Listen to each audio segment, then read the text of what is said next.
داسې چلو شو چې الله رب العالمین په خپل دست قدرت باندې حضرت آدم علیه السلام پیدا کړ. چې آدم علیه السلام پیدا کړ الله پکې روح واچو. دا واقعه په بخاری شریف کې ده. قرآن شریف کې صرف دلته اشاره ده، نور تفصیلا واقعه په متواتر احادیثو باندې او په صحیح احادیثو کې په بخاری شریف او د احادیثو په نورو کتابونو کې ده. نو آدم علیه السلام الله رب العالمین پیدا کړ. چې پیدا کړ بیا عرفات سره یو ډیری د وادي نعمان ورته وایي، هلته ودرو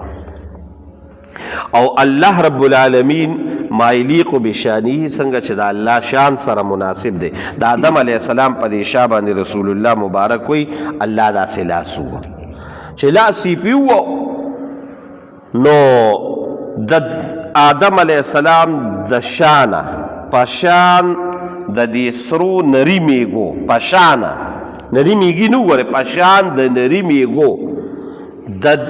هغې وخت نه راواله تر د قیامت د ورځې پورې چې څومره انسانان دي څومره پیدا شوي دي مخکې تیر شو هغوی څومره د موجوده وخت کې دي او څومره آینده را روان دي دا ټول الله رب العالمین د آدم علیه السلام د شانه پیدا کړل. خو په شان د نرو میږو په دغه ډیری کې دا ټول الله پیدا کړل. او چې کله پیدا کړل نو الله رب العالمین ولې شکلونه هم ورکړل. هر انسان په خپل شکل باندې څنګه چې زموږ او ستا دا شکل دی او زما شکل دی او ستا دغه شکل باندې موږ پیدا شو. چې پیدا شو نو الله رب العالمین دلته یو خبره یاده ساتئ چې دلته یو وعده واغشته. اوس دا وعده ته الله ولې واغشته نو دا یاد ساتئ چې د دې تمام کائنات خالق او مالک الله دی او هغه خالق دی او دا هر څه چې دي او موږ او تاسو دا مخلوق دی. اوس چې خالق څه کوي هغه کولی شي، چې څه کوي هغه کولی شي او په الله رب العالمین باندې څه قانون نشته او نه ته څوک تپوس والا شته. لا یسأل عما یفعل وهم یسألون. الله نه څوک هم تپوس والا نشته، الله د هر چا نه تپوس کولی شي. خو ګوره دا یاد ساتئ دا محض صرف الله په خپل فضل او کرم باندې دلته یو اتمام حجت کړی دی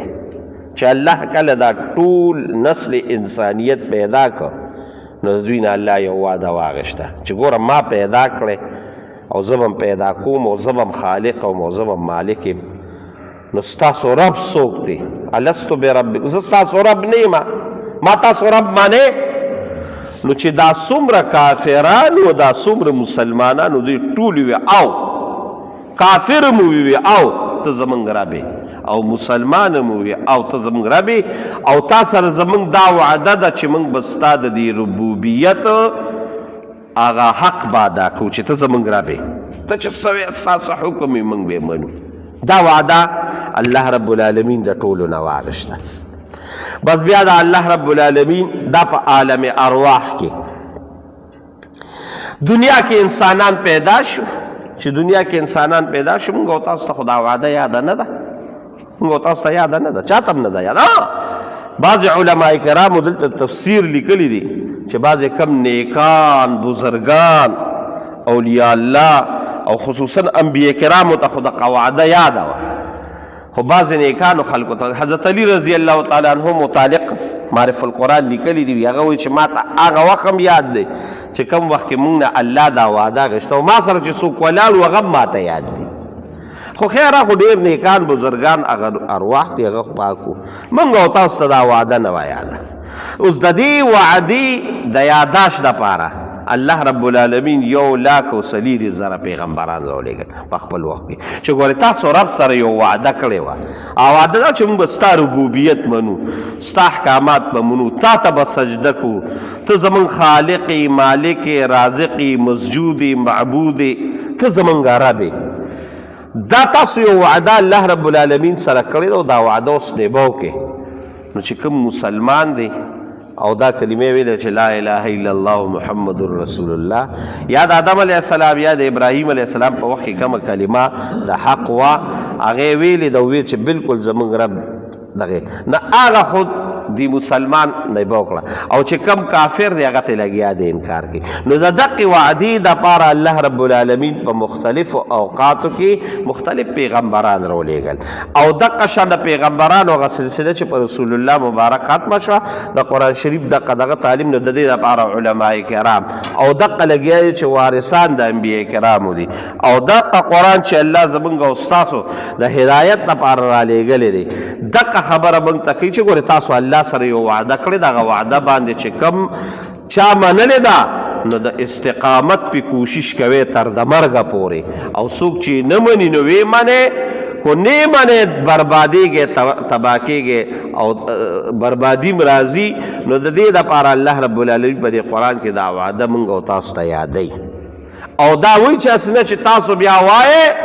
چې یاره موږ خو د دې نه غافل وو موږ خو د دې نه غافل اسنه چې ده ووایې نو الله وایي زه یې راته ګورې واضحه کومه چې تاسو دا وعده ما سره کړې ده او اسنه چې ده ووایې چې زموږ مور او پلار په شرک باندې وو او موږ خو د خپل پلار او دغه پسې روان یو نو الله وایي نه ستاسو پلار او چې څوک په شرک باندې وو خو په غلطه باندې وو نو د دقې غلطې نه راوړئ او د خپل رب دا خبره ومنئ نو دا وعده الله رب العالمین اغوښتې ده د دې هغه بیان کوي او بعضې علماو پکې داسې ویلي دي خیر وخت رانه زیاتېږي چې د خدای څه عجیبه عجیبه فیصلې دي وایي چې کوم انسان په دغې وعدې په دې دوران کې داسې یو ځای د ښي اړخ ته د ده څوک ولاړ و نو دا د ده د زندګۍ رفیقې حیات ته د ده ښځه بیبي به وي دا ورسره دقلته ولاړه وه وایي دا فیصله د هغه ځای نه شوې ده په دې غم موږ د هغه ځای نه اړولي شوي نو دا یې ښي اړخ ته ولاړه او دا غم خو نه دی خیره دغه نه به دغه ته مې راته ووایي او چې کوم سړي کوم ته شا وه لکه داسې شا وه